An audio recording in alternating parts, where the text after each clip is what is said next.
kanalıma hepiniz, siz değerli konuklarım hoş geldiniz. Bugün size çok özel bir konuğumla güzel bir sohbet yapacağız. Hatta buna ben değerli bir devlet büyüğüm diyebilirim. Çünkü kendisini astroloji bakanı ilan etmiş. Evet, Klasik Batı'da hocaların hocası diyebileceğim çok değerli İlker Şahin hocamla birlikteyiz evet. arkadaşlar. Kendisi bana gerçekten astrolojiyi sevdiren ilk ve tek hocadır. Hoş geldiniz diyoruz hocam. Nasılsınız Çok İlker Şahin teşekkürler, hocam? hoş bulduk. Çok teşekkürler. Bütün izleyen arkadaşları selamlıyorum. Şunun altını çiziyorum. Astroloji Bakanı derken burada adama bak ulan egoistin. Evet, egoistim. Hayır. Onu söyleyeyim ama Astroloji Bakanı ismini siz koydunuz arkadaşlar. Yani Evet. takipçilerim bana koydu. Neden? Çok iddialı konuşmalarımdan dolayı. Ondan sonra bana Astroloji Bakanı diyorlar 2017 yılından beri. Takipçilerim Hicran ve Ziya abi. İkisi bu ismi bana layık gördüler. Ben de bunu çok sevdim. İsmi benimsedim, aldım, kabul ettim. Patent aldım. Üstüne logo Oo, yaptım falan. çok Ondan sonra güzel. bu isim üzerine YouTube'da kanallarım var. Ondan sonra sizlere yayınlar yapmaktayım. Twitter'da Astroloji Bakanı. Astroloji Bakanı yazdığınızda ben çıkarım. Burada bakmaktan, bakanlıktan kastımız gerçekten bakmak. Hani Türkiye'de de Evet, kurumsal olarak astroloji bakan. bakanlarımız var. Yani bakanlarımız var ama hiçbir şeye baktıkları yok bence. En azından ben bakıyorum. Yani Tabii hocam, sizin çok değerli öngörüleriniz var. burada Zaten ayınız Aslan, şov yaptırın diyor. O yüzden de hatta Astro Show diye kanalınız var bu yüzden evet, yani. evet. Şov Astro Show diye yapıyorsunuz bir kanalım gerçekten var. Astro Show depremlerle diye ilgili, Astro finansla evet, ilgili. Astro Show'un da patenti bizde. Astro Show'la ilgili yayınlarımız var. İnsanların haritalarına bakıyoruz canlı yayında. Öğrencilerimizin kanallarına konuk oluyoruz. İşte tanıdıklarımızın kanalı, bizi davet edenlerin kanallarına konuk oluyoruz. Onların kanallarında onların takipçilerinin haritalarına bakıyoruz. Canlı yayında online. Ondan sonra yine bize mail atanların haritalarına bakıyoruz. Bu şekilde böyle programlar yapıyoruz karşılıklı takipçilerimizle. Onların haritalarını kişisel değerlendiriyoruz. Yine astrolojiyi şov haline getirmiş. Derslerinde de öyle biriyim ben. Yani sizlerin de bilirsin Hülya. Sen de bizim Eksantrik İlimler Akademisi öğrencilerindensin. Evet, Ondan sonra bayağı gururla, iftiharla. sivri öğrencilerimizden birisin. Aynı zamanda bayağı böyle üretken, aksiyon dolu bir öğrencisin. Evet. Bu Yani noktada aksiyon. bu Uranüs noktada Akrep hocam. Mars e orada. Benim Akrep burcu biliyorsunuz. Duyan gelmiş. Öyle he. demiştiniz. Duyan gelmiş demiştiniz. Arkadaşlar İlker Şahin hocamla ben Sibel Hanım, Sibel Sıvacı hanımefendi ile vesilesiyle tanıştım. Ve kendisi, sizin hocam son sanırım kampınıza katıldım ben Ağustos ayında. Evet, evet, Almıştım, electional astroloji almıştım. Zaman evet. kalitesiyle, eşref saatiyle ilgili astroloji derslerini almıştım. Kendim de ama önceden sizin kendinizin çalışma sistemi gibi ben bir yıl boyunca internet üzerinden bütün astroloji kanallarını izlemiştim. İşte en azından evleri, burçları falan 3 aşağı 5 yukarı biliyordum. Ve değerli hocamız Ağustos ayında bir kamp açmıştı. İşte peşinden de pandemi oldu. İyi Evet. ki gittim. Son Yani kampımızdı, evet. o Son hayatımın kamp. o 3 gün muhteşem bir kampıydı. Ve kafamdaki bütün sorular böyle tık yeri oturmuştu. Şöyle, benim ayım yengeç, şöyle tarif etmiştim. Kafamda bir tencere yemek var ama hangi tabağa hangisini nasıl ikram edeceğimi bilmiyorum ve tabaklara bölebildim demiştim yani. Hangi yemek, hangi tencere, hangi tabak. Çünkü karman çormandı ve gerçekten orada çok güzel bir medikal horary yapmıştık. Evet. Çok başarılıydı. Ve ilk defa astrolojiyi çok sevdim ve ben birçok diğer hocalarla da hani farklı ekollerden de ders aldım. Sizi övmek için değil ama gerçekten Ay Aslan'ın Evet. hakkını veriyorsunuz hocam. Hani tabiri caizse gerçekten klasik Batı hocaların hocasısınız yani. Çok samimi Evet. söylüyorum. Çok Çok teşekkür engin ederim. derya gibi bilgileriniz var. Eee, Çünkü Bir de çok çok level iddialıyım. atlayan, sürekli gelişmekte olan bir yapınız var. İşte astro, işte trading, astro, Evet. finans, her çeşitli. Hatta ekran başındaki izleyicilerimize de söyleyeyim. Astro Rüya ismini arkadaşlar değerli hocamızdan izin alarak aldım. Değil mi İlker hocam? Dedim Evet, ki evet, sizin dedim rüyalarla ilgili bir projeniz var mı? Çünkü ilgimi çekti. Ben daha önce de evet, o Kıbrıs'tan bahsetmiştim orada rüya evet. eğitimleri verdiğimi. Astro ve rüya, astroloji ve rüyayı şu anda da birleşerek eğitimler veriyorum hocam. Acaba Sen dedim hani sen astro rüya Kıbrıs'la bir ismini bağlantın alsam. vardı değil mi senin? Kıbrıs'la bir bağlantın Evet, vardı senin. evet, Kıbrıs'a Hatırlamıştım. bağlantım vardı. Evet, çok iyi hatırlıyorum. Pandemiye Evet. kadar her ay 2013'ten itibaren Rüya Kâşifi adı altında eğitimler verdim hocam. Evet. Astroloji de Allah razı olsun, siz vesile oldunuz bu konuda. Evet. Gerçekten beni çok açtınız o konuda. Astro rüya olarak hem astrolojinin ön bilgilerini vererekten ve rüya görme anları, mesela ayın hareketleriyle Ha, ha, kendi natal evet. haritamızda kişiye özel rüya günlerini falan buldum, böyle enteresan Evet. şeyler Evet. keşfettim süreçte. O yüzden de hani ismi de sizin vesilenizle, hani Astro Trading, Evet. Astro Finans gibi şeyler olduğu için Astro Rüya'yı alabilir miyim? Bir projeniz yoksa rüya ile ilgili diye sorduğumu Evet. hatırlıyorum, izin alarak Evet. yani bu ismi Benim aldım. kızımın adı Rüya'dır. Öyle mi? Evet. Eşinizin adı da Hülya. Rüya, Rüya. Kızımın Evet. adı İlke Rüya. Ondan Ha, sonra maşallah. İlke Rüya. Yani Hülya ile İlker'i birleştirdik. İlke Rüya olarak çıktı. Bu arada Güzel olmuş Türkiye'de hocam yok bu gerçekten. Ne isim. güzel Çok eş yani zamanlıklar. bir iki kişi de falan var Türkiye'de. Burada da yine Hı hı. Ayaslan'la konuşturdum. Ondan sonra benim kızım çok özel bir kız. Ondan Maşallah. sonra tabii ki bütün Allah herkesin bağışlasın kızı, hocam. evladı çok özeldir. Ama Jüpiter'i 2. evde Aslan burcunda. Böyle yani onu Oo. alan adam zengin oldu. Dolayısıyla ben kızımı vermiyorum. Dolayısıyla bana gelecek Hocam olan benim de damat oğlumun ayvayı yemiştir. Jüpiter'i Aslan'da, söylemesi ayıp. Yani benim kızı alan adam zengin olacağı için dolayısıyla ben vermiyorum abi. Çünkü Hocam başka benim oğlum yaratıkları zaten Jüpiter, Plüto 120'liği var ya. Nasıl vermezsiniz? Zaten benim oğlum doğuştan zengin ve evrenin en muhteşem açısına sahip. Plüto Jüpiter Bir dakika 120'liği senin var ya. çocuk Bundan daha nasıl olur? dur kız isteme programına kaç yaşında senin çocuk? Hocam 2002 doğumlu. Hem de Öğretmenler Günü Eee, doğumlu. Hep oğluma dur bir şöyle derim. dakika Oğlum sen alim benim olacağın kızçeyle için. benim kızçeyle aynı jenerasyonlar. Allah Allah. Eee, Doğrudur. 2002 evet aynı jenerasyon. Şu an 18-19 2002, değiller mi? 24 Kasım. Tamam 19 işte 20 yaşındalar. Tamam beşik kertelim o zaman. Jüpiter Aslan Hemen olanlar kertelim o hocam. bak Biz şöyle finans söyleyeyim. konuşacaktık işte. Bak Jüpiter Aslan'a veririm. Jüpiter Aslan'a Değil veririm. mi? Plüto'su yay, Ama mis gibi. yani o aslanın hakkını verecek bir adam olması lazım. Şimdi şey var. Çünkü yani Jüpiter Aslan çok değerli yani. Para getiren bir kadın demek. Evet. Yani bu Jüpiter Aslanlar parayı bulur ya bu hayatta. Hocam benim oğlum Almanya'da. Almancası var, İngilizcesi var. Şimdi O Çince öğreniyor. verdim bak senin oğluna veririm kızımı. Tamam mı? Verdim gitti diyorsunuz. Ama normalde vermem. Bak tamam mı? Ben diyorum kızıma da diyorum. Kızım diyorum bak bu Jüpiter Aslan'ın hakkını ver. Tamam mı? Böyle diyorum her 12 yılda bir gelir bu denk gelir. Sana denk geldi. Haritanda bu var. Ya bak şöyle diyeyim. Benim kızım doğduğu günden beri bir yokluk çekmedi be. Hep varlık Benim içinde oğlum da mübarek. öyle. Hatta o doğdu biz yani zengin olduk diyebilirim. Yani Doğrudur. maddi gelirimiz arttı tamam mı? Ne bereketli kızmış. Ha, o yüzden bu noktada ben diyorum ya ben kızımı zor veririm. Ama tabii haritasını görmem lazım damat adayının. Hocam gönderirim, hiç Jüpiter'e sıkıntı aslan yok. olana veririm bak. Çünkü neden? Bereketi çeker. Daha da Tabii bereketlenirler. tabii. İyi olur. Tabii Ondan tabii. bak Plüto'yla senin 120'liği var hocam çocukla tam. senin çocukla tanıştıralım o zaman.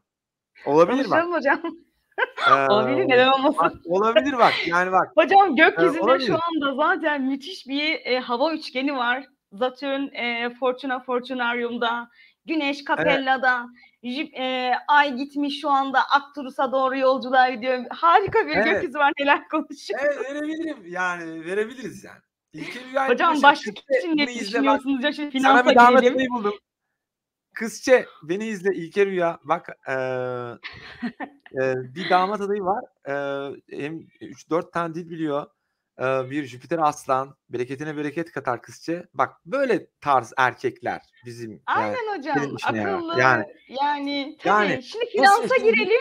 Siz şimdi ne bu kadar başlık jenerasyon isterseniz onu soralım hocam. aynen bizim jenerasyon şimdi bunların jenerasyonu çok hemen böyle şey istiyorlar. İşte ergenler ya da işte yeni ergenlik ya işte benim de sevgilim olsun, benim de sevgilim olsun. Ya tamam olsun abi bir şey demiyorum da birazcık hani evlilik konusu ciddi bir mesele.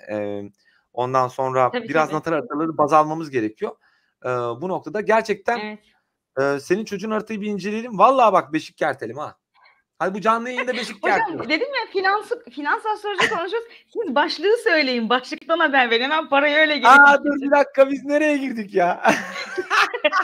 Finans konuşacağız da bu işin başlığı var. Evet bir dakika çocuk istemeye geldik. Bir dakika. Güzel, Neydi tamam. ne oldu? Bunu sonra biz seninle konuşalım. Senin çocuğun haritayı ben Konuşalım hocam. benim kızla bir tanıştıramam onu başka bir zaman konuşalım ama finansal astrolojiye geliyoruz evet. Bana Evet, dili girelim. Şimdi finansal astrolojiye girelim. Arkadaşlar öncelikle şunu söyleyeyim.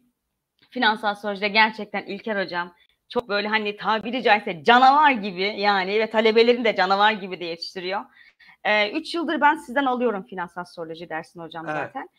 Şimdi hocamızın her derste söylediği bir söz vardır. Evrenin etinden, sütünden faydalanacaksınız der. Bu evrenin eti sütü bana fayda etmiyorsa ben ne yapayım bu evreni dersiniz. Aynen. Ben böyle ilmi Bunu ne yapayım? açar mısınız hocam? Evet. Çok güzel. Şimdi bak. Astroloji bir ilimdir. Bu ilim bana işime yaramıyorsa ne yapayım ben bu ilmi? Ne yapayım? Değil mi? Hani mesela Faydasız ilimden Allah'a sığınırım demiş değmez. Allah Resulü de. Yani ben mesela bu astrolojiyi burç yorumu yapmak için öğrenmedim. Öğrenen kişi de hata yapar. Ben kişisel gelişim için öğrendim. Bu kadar hocaya git, bu kadar para harca ki astroloji eğitimine bir ev parası gömmüşümdür Hülya. Kesinlikle hocam, kesinlikle öyle. Dolayısıyla burada bu kadar ilmi öğren, hadi zaman ayır, para harca, yap sonra git burç yorumu yap. Ya bana göre değil. Yani ben bunu kendi kişisel yani bana yaramayacak ilmi ben öğrenmem. Dolayısıyla derslerimde de bu şekilde anlatıyorum. Daha realist. Ben mesela sizlere anlat bir şekilde hep öyle diyorum. Evrenin etinden sütünden faydalanmak lazım. Peki nasıl olacak bu evrenin eti sütü? Nereden bileceğiz etini sütünün nerede olduğunu? Değil mi? Bak Evet. ekran paylaşıyorum. Şöyle göstereceğim. Mesela işte mesela gökyüzünde bakın şimdi Merkür bakın Jüpiter'e gidiyor şimdi. Tamam mı? Merkür Jüpiter'e gidiyor. Bak al sana evrenin eti sütü. Tamam mı? Bu demek oluyor ki şurada bir dolunay olacak. Bak şurada bir dolunay olacak. Tamam. İşte Astro Trading'de zaten evrenin sütünü ticari girişimlerden bahsediyor değil mi hocam? Evet, Merkür Jüpiter'e doğru giderken bir şeyler büyüyecek yani. Evet, bir anlaşma büyüyecek. Mesela bu Merkür burada düze geçmiş. Merkür çok güçlü ve Jüpiter'e bak uluslararası bağlantılar. İşte sosyal medya sayfaları açmak, ondan sonra anlaşma yapmak. 14 Haziran'da ki Dolunay bize bu tarz bir etkileşim sunuyor. Dolayısıyla etkileşim içerisinde Merkür'ün Jüpiter'le kontağı altcoin'lere, Ethereum, Bitcoin gibi piyasalarda da çok ciddi hareketlilik yapacak. O yüzden ben zaten Twitter'da, kendi sosyal medya sayfalarımda da diyorum. Hani biz Haziran ayı içerisinde bir yükseliş bekliyoruz. Çünkü Merkür'ün Jüpiter'le kontağı.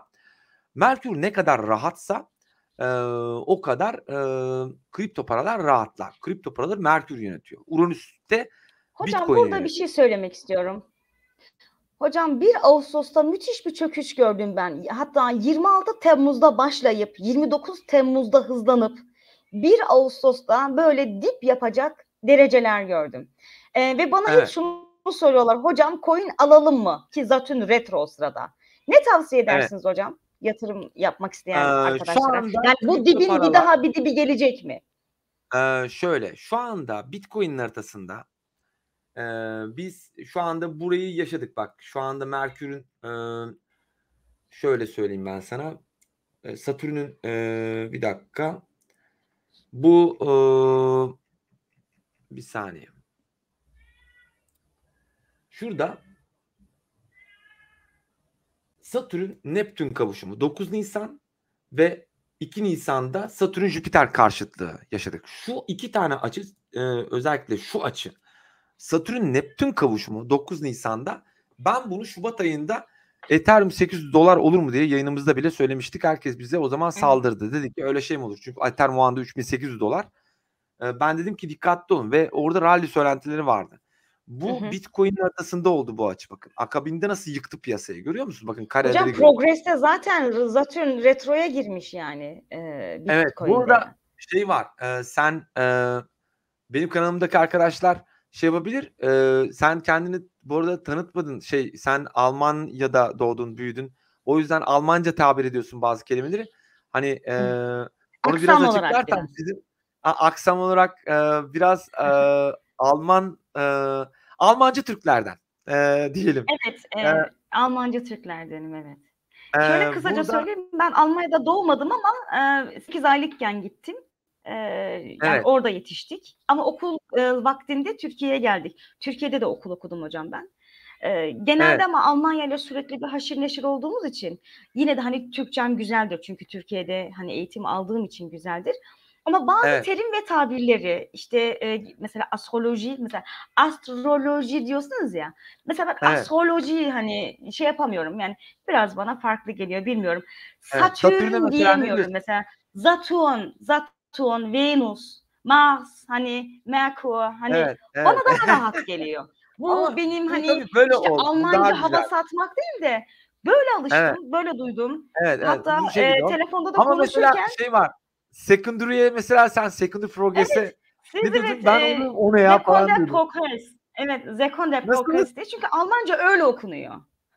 Evet. İşte ben mesela Unik duyduğumda senden dedim Secondary Progress ne la dedim. Yani Progress harita hani benim için hani natal harita hani bazen harita falan oluyor yani. Ama hani bu Evet. benim alışkanlığımdan kaynaklı. Oradaki bazı kelimeler düzelmiyor. Ya hala Anladım. Bu hayır şekilde diyemem, devam et. nein Sadece bir falan açıklık dedim. getirmiş olalım. Çünkü demesinler hani seni Aynen. bilsinler diye diyorum. Seninle çok yayın Aynen, aynen, yapacağız daha. aynen. Biraz oradan Aynı bir zamanda sen kırıklık benim var yani. ekibimdesin. Sen benim ekibimdesin. Beni simultane tercümeler de yapacaksın. İnşallah Dolayısıyla hocam, inşallah. bu noktada hani seni tanımış olsun arkadaşlarım. Şimdi bakın Aynen, Satürn aynen. Neptün kavuşumu arkadaşlar görüyorsunuz burada. Bu finansal astrolojide en zor açılardan bir tanesi. Bu iflas getirir. Bitcoin natal haritasında oldu bu olay. Ben bunu öngördüm. Daha geçen sene Ekim ayından piyasadan çıkmıştım. Burada hatta ben Twitter sayfamda nasıl vurduğunu anlattım. Bitcoin'e nasıl etkileşime girdiğini bunu insanlara uyardım. YouTube sayfamdan uyardım. Biz nakitteydik zaten ve piyasayı çok ciddi vurdu. Biz tabii short açarak bunu değerlendirdik. Ondan Evet. sonra short işlemler açarak değerlendirdik. Şimdi de bir çıkış bekliyoruz ama bu çıkış çok ciddi bir rally yok. Bir kere rally malli yok. Ben onu söyleyeyim. Yok hocam Yani olamaz zaten rally yani. bu yıl Akıllı rally insan yok. rally Yani demez. kripto paralarda rally yok. Sadece hafif bir minik yükseliş. Yani köprüden son çıkış kapısı var Hülya. Evet. Tamam mı? Döviz Köprüden için de bunu son diyebiliriz hocam. Sürekli aynen paketler köprüden açıklanıyor. son çıkış kapısı var. Dolayısıyla Bitcoin'de bir özellikle Temmuz'un sonu Ağustos'un ilk haftası çok ciddi bir darbe var tekrar. Çünkü bu açı Hocam, tekrarlayacak. Yani hocam bir şey söylemek istiyorum. Orada o Bitcoin'e darbe yapılırken sizce dövize de bir gerçi şelale gibi iniş olmaz ama sizce orada bir evet, doların fixlenmesi gibi mesela onu dolar vardır konuşacağım. Oraya bankada geleceğim. ama fix veriyordur hani 20'ye çıkmıştır, 30'a 40'a çıkmıştır ama dolarını tahsil etmek isteyen vatandaş bankadan atıyorum 15'e fix edilerek tahsil edilebilir gibi bir şey gelecek gibi geldi bana. Çünkü orada bir Anladım. Pallas'ın Türkiye'nin haritasında Uranüs'üne ve Güney Ay düğümüne bir karesini gördüm hocam. Bence orada ciddi bir eylem olacak gibi geliyor bana. Bir O konuya çakacak geleceğim. gibi orada yani. Orada bir olay var. Bir Oraya geleceğim. operasyon var gibi geldi bana. Bak Satürn Neptün kavuşumu burada da tekrar ediyor. Şunu bir göstereyim önce izleyiciler bir anımsasın. Tamam. Bakın Temmuz. Temmuz'un sonunda bakın aynı açı var arkadaşlar. 2 Ağustos'ta aynı açı var. Ve Mars Neptün'e kare yapıyor. Mars Chiron'a kare yapıyor. Yani burada yani son haftası özellikle Mars'ın karmik tekare yaparak böyle sürdürdüğü şu dönemde 18 Temmuz'dan sonra ben bir darbe daha bekliyorum. Yani ben aslında Bitcoin'de köprüden son çıkış kapısı. Yani Ethereum'da maksimum 2300. Bitcoin'de maksimum 34 bin. 35 bin hani maksimumu 37 bin o da çok büyük mucize yani. Tamam hani onun üstüne İkinci vuruşu ne beklemiyorum. zaman bekliyorsunuz hocam? Ama Eylül ayında bir serbest pozisyon var. burada Bitcoin ve Ethereum ve bazı altcoin'ler atak yapabilirler. Şöyle Eylül, o da çok kısa bir süre. Yani çok kısa bir şekilde böyle bir çıkış yapabilirler. Ama o da teknik grafiklerde şöyle bir duruma tekamül edebilir. Aylık grafiği açıyorum şu anda.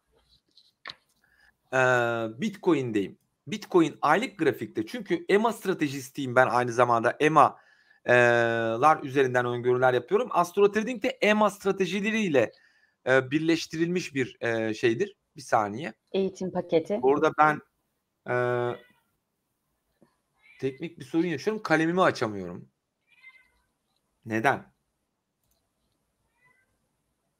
Kalemimi açamıyorum. Bir saniye. Neden açamıyorum? Şuradan göstereyim, bir dakika. Bakın 50 EMA üzerinden bir tepki göstermesi gerekiyor bu malın. Yani şuradan dönebilir. Şurayı sileyim ben neyse. Şöyle dönebilir. Dönecek ve ben Eylül ayında maksimum şu seviyeye kadar, yani şuradaki şu baskı yapması için ben şunu bekliyorum Eylül ayında. Ama şu an değil. Yani Eylül ayında bunu yapabilir. Ama buradan aşağı tekrar, yani burada böyle düşüş kanalı devam edecek. Şimdi biz burayı kırdığımız için tekrar burayı test etmesi lazım ki buradan tekrar, yani Evet, 50, aynen. yani 48 bine gelebilir. Ölçüsüne gelmesi lazım. Ama bu bir rally demek değil.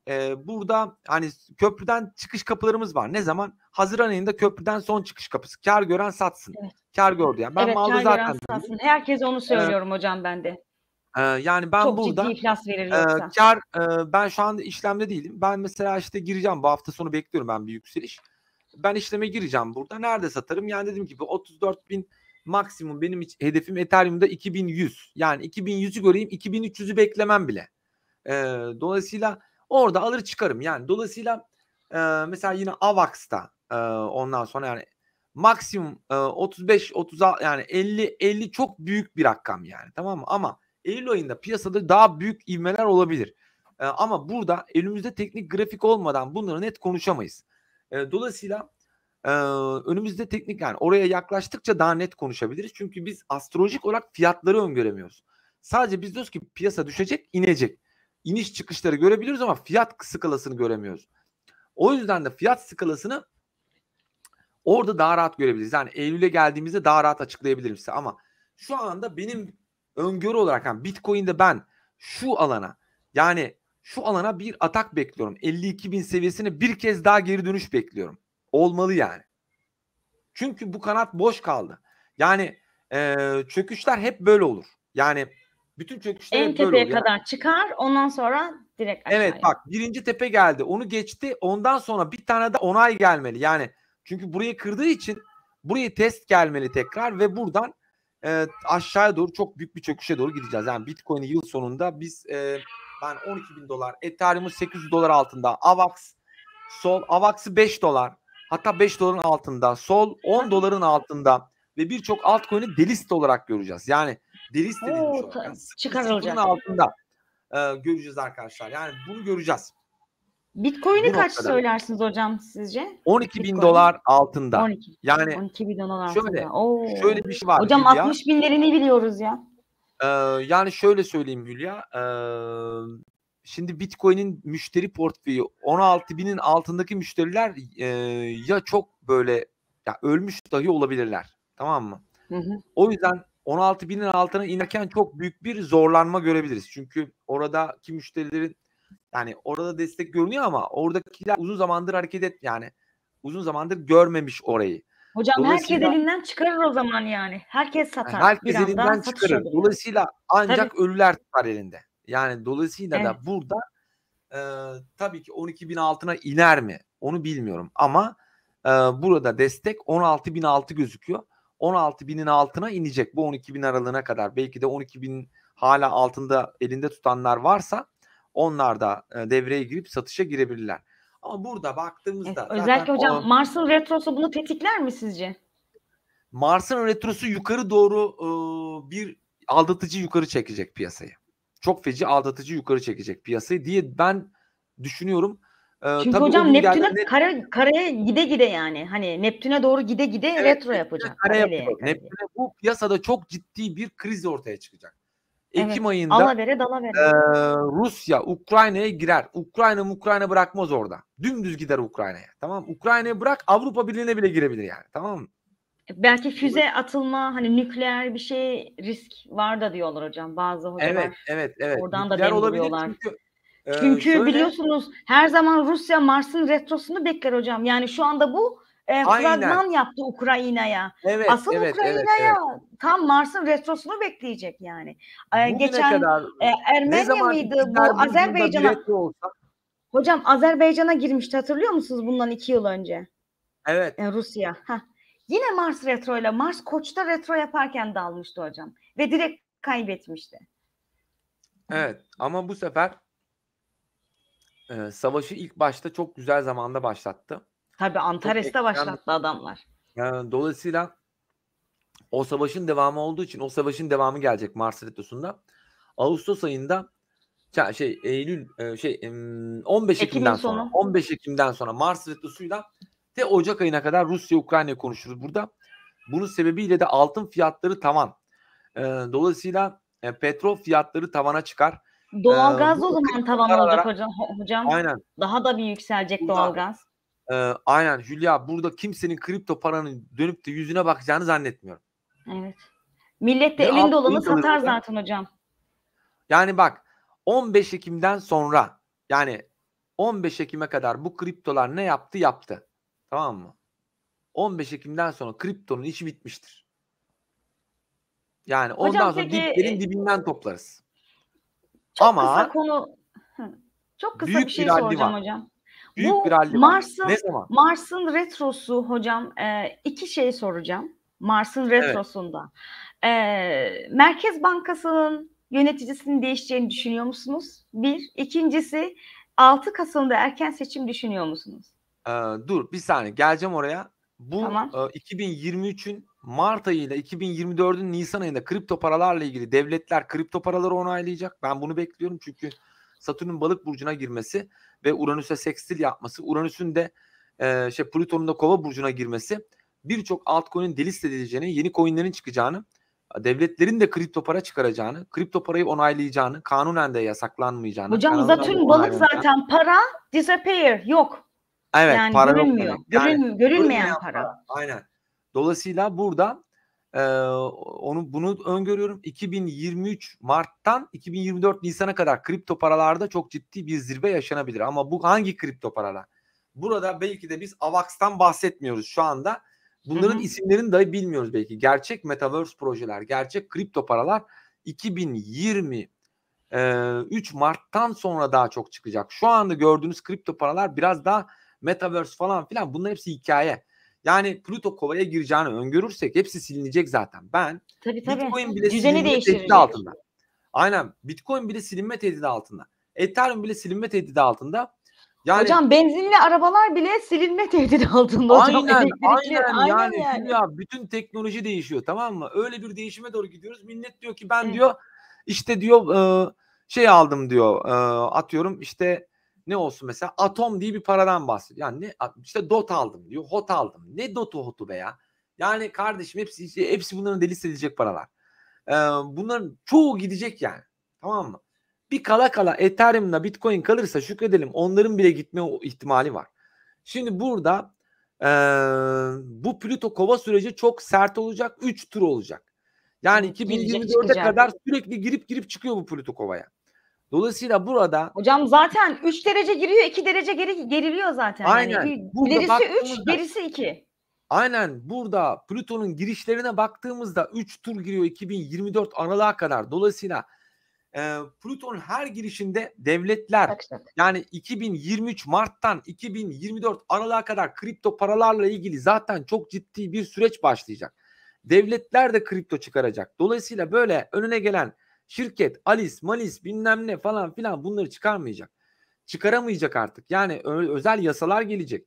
Kripto paraları belli bir yerden kontrol edecekler artık. Yani Vergilendirilir hocam. Kova burcu aynen vergilendirilir. vergilendirecekler, vergisi çıkacak, kanunu çıkacak, Tabii. bilmem nesi çıkacak, özel kontrol çıkacak. Öyle Elon Musk mesaj atınca piyasa yükselmeyecek yani. Hani bunun özel kanunu bilmem nesi falanı filanı çıkacak. Çünkü çok Hocam manipülasyon Pluto bile döndüler. Türkiye'nin 9. evine girecek. Düşünsenize vergilendirilmeler ne Evet. hale döner. Dolayısıyla bu noktada Türkiye'nin de bu konuyla ilgili çok önemli lider Adım değişiklikleri var. atması. Şimdi gelelim senin soruna.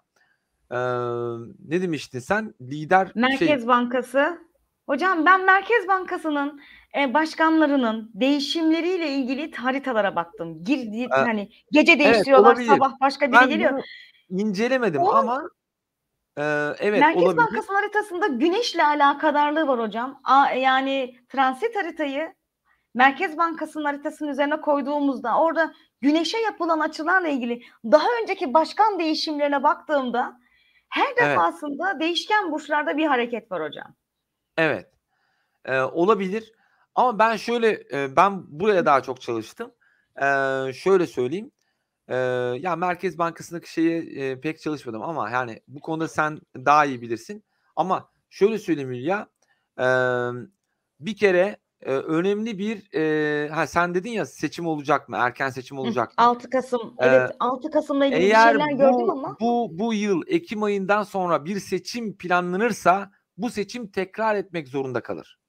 Çünkü Mars retro olacağı için Mars retro. retrosunda Evet, yapılan seçim tekrar ikinci, etmek zorunda. üçüncü tura kalır. Evet. Evet. Hocam bir şey Yani söyleyeceğim. Mecbur Türkiye'nin erken seçime girmesi bir yerde lazım. Neden? Şu andaki dolar kurları yükseldikçe kışın vahimiyetini iktidarın taşıyamayacağı bir duruma realitelere geleceğine evet, inanıyorum. evet, Çok evet, büyük evet, evet. risklere yani ülkeyi batırmış gibi görünmek istemezler hani giderken. Evet, O aynen, açıdan. aynen. Bir de Ben işin onu garip tarafı taşıyacaklarını zannetmiyorum. bu ülkeyi şu anda Cumhurbaşkanlığına ya da seçime adaylığını koyacak kişinin de akli melekelerini tartışmamız lazım. Çok büyük bir enkaz devralacak. Hocam Dolayısıyla zaten Sayın Cumhurbaşkanımız kendi yaptığı anayasada 2 kere seçilme hakkı olduğunu evet, söylüyor ve evet. 2 kere seçildi zaten. Aynen bitti zaten. Kendisinin adaylığını koymaması lazım normalde. Sürpriz gelişmeler Koymuyor olacağına zaten. inanıyorum. Aynen öyle. Aynen. Zaten çok Çünkü net Mars bir durum var. zaten Neptün'e, kareye doğru gidiyor hocam. Akıl Aynen. almaz şeyler olacak. Bir de şöyle bir şey. Türkiye'nin progress haritasında, secondary progress haritasında kanun değişiklikleri net bir şekilde görüyoruz. Ve lider değişikliklerini görüyoruz. Ve Satürn balığa girmesi de ülkenin en tepe noktasına Satürn geliyor. Bizim ülkenin haritasında şöyle göstereyim. Bir saniye. Bizim ülkenin haritasında en tepe noktada balık var. Dolayısıyla buraya Satürn geliyor. Buraya Satürn gelmesi, Güneş trinesi, Venüs trinesi, Jüpiter trinesi 2023'te aslında Mart ayından sonra bizim ülkemizle ilgili çok önemli durumlar var. Yani ben bir lider bekliyorum. Yani bir lider gelecek Hocam Türkiye'nin başına. Hocam 94'te Bir de lider var. biliyorsunuz Satürn orada balıktaydı. Evet ve burada 94'te de Gat var. Güney Ay düğümünün Satürn var. üzerine, Uranüs'ün üzerine Satürn Uranüs'ün Tansu Çiller'in üzerinden açıkladığı geçerken paketler vardı hocam. evet Satürn burada Gad'ın üzerinden geçerken de bize geçmişten birini getiriyor olabilir. Bir de Plüto girişlerini inceledim. Plüto girişlerini. Geçen derste de size anlatmıştım. Plüto 23 Şubat 23 Mart'ta yanlış hatırlamıyorsam Kova burcuna girerken Venüs orada en tepe noktada açılıyor. Türkiye coğrafyasında bir kadın veya bir para ile ilgili bir Değil mi? değişiklik, bir kadın lider falan da söylüyor ama burada tabii yani tam iddia edemeyiz bu konuyu ama şöyle söyleyeyim kesinlikle şu konu net. Bir lider gelecek. Yani 2023'te yeni bir lider var ve şunu da eklemek istiyorum. Bütün kanunlar değişecek. Yani bak aklına ne geliyorsa. Yeni Yani anayasa hocam. kanunlar değişecek. Yani ya işte başbakanlık sistemi değişebilir ne bileyim tekrar eski sisteme dönülebilir. Yani çünkü Gad'a Parlamenter doğru sisteme. gittikçe Satürn. Geçmişe gidebiliriz tekrar. Yani geçmiş kanunları tekrar gündeme alabiliriz veya yeni Hocam kanunlar çıkarabiliriz. bir şey söyleyeceğim. Hatırlarsanız 94'te Nisan sonlarında gecelik faizler hani 4.500'lere falan çıktıydı. Hatırlıyor musunuz? O paket açıklandıktan sonra. O yüzden de yine Satürn Güney Ay düğümünün üzerine geldiğinde bence böyle frenleri patlamış kamyon gibi bir sıkıntılar olabilir 2023-24. Çünkü Evet. 2024'te yani bu işin LL'sinden sonra LOL'osunu gördüm ben geçen biraz incelediğinde. Siz daha iyi Doğru. bilirsiniz hani. Çünkü Doğru. Satürn'ün Güney Ay düğümü üzerine gelmesi, işte Uranüs'ün üzerine Otoritenin gelmesi, hataları. keza Bak, Pallas da etkili. Aynı bu tarz etkiler aynen. veriyor. Otoritenin hataları çıkacak ortaya. Otorite yargılanacak gibi duruyor. Evet, Eski otorite yargılanacak, evet. yargılanabilir. Hapis çıkabilir. Yani hapisten. Çünkü balık burcu hapishanelerle ilgilidir. Kapalı Satürn'ün balık alanlarda, burcuna evet. Hı hı. girmesi burada çok ciddi bir şeyden de bahsediyor. Ondan sonra bir yargı meselesi ve hapis meselesinden de bahsediyor. Yine Satürn balık aynı zamanda derin devleti de temsil ediyor. Ondan sonra burada yani gizli bir otoriteyi de temsil ediyor. Bu konuyla ilgili ama bizim aynı zamanda orada haritamızda Uranüs var en tepe noktada. Bu şu da demek oluyor. En tepe noktada Uranüs'ün olması, Satürn-Uranüs kavuşumu olması yani teknoloji alanında Türkiye'de çok ciddi bir durum olacak. 2023-24 dönemlerinde ama bu ne olacak yani inan bilmiyorum hani Beklenmedik ben yargılar da olacak hocam. Beklenmeyen evet. yargılanmalar da olacak Uranüs Evet, Satürn. çok enteresan bir dönem yaşayacağız orada. Yani tarihe geçecek diyebilirim. 30 yılda bir oluyor bu olay. Ağzımız Eee, açık kalacak hocam. Ağzımız açık evet. kalacak. Bir de şey var. Bu 2015 mi 16'da mı bu köprüde insanları öldürdü 15 Temmuz olayının. Ha, evet, evet. Yarı metronom döngüsü olacak hocam. Yarı metronom döngüsüne gidiliyor. Evet, evet, evet, evet. Yani burada çok önemli bir durum var. Şimdi Plüton'un da Hülya biliyorsun Plüton'un Kova'ya girmesi de biliyorsun Kova burcu biraz toplumsal meseleleri gösteriyor. Eee, Plüto katliam Kökten burcudur biliyorsun. değiştirecek. Yani Evet. toplumu değiştirecek, dönüştürecek. Şimdi bu nasıl bir dönüşüm ama? Biliyorsun ölüm Evet. de bir dönüşüm. Yani Evet. toplumun Regülasyon yapıları gibi. değişecek. Jenerasyon değişecek. Yani şöyle söyleyeyim, Plüto Kova sürecine 2023 Mart itibarıyla eski jenerasyonlar devre dışı. Yani şu anda bildiğin hani şu anda bizim Z kuşağı mı diyorlar onlara ne Z diyorlardı? kuşağı, evet. Evet, Z kuşağını çok ciddi bir atak yaparken ve görebileceğiz. Yani bundan sonra artık onların dönemi başlıyor. Biz tamamen artık Hackerların dönemi başlıyor biz hocam. yani çok böyle yani eskiler artık yaşlı kişiler toplumda bir şey duramıyorlar. Yani söz sahibi olmuyorlar ya da kimse onları takmıyor ya da ne bileyim Hocam eee Plüto aslanlar kural düşünsenize. konusunda değiller gibi. Ünlü sanatçılar, hani eski sanatçılar, yani şu anda ünlenmiş Evet, olan Plütosu Plüton'un aslan Kova'ya olanlar girmesi düşünsenize Plüto kareleri olacak. evet, aynen Plüton'un Çok Kova'ya ünlüler girmesi vefat edecek. aynen Plüton'un Kova'ya girmesi Aslan burcuna karşıdan bakar.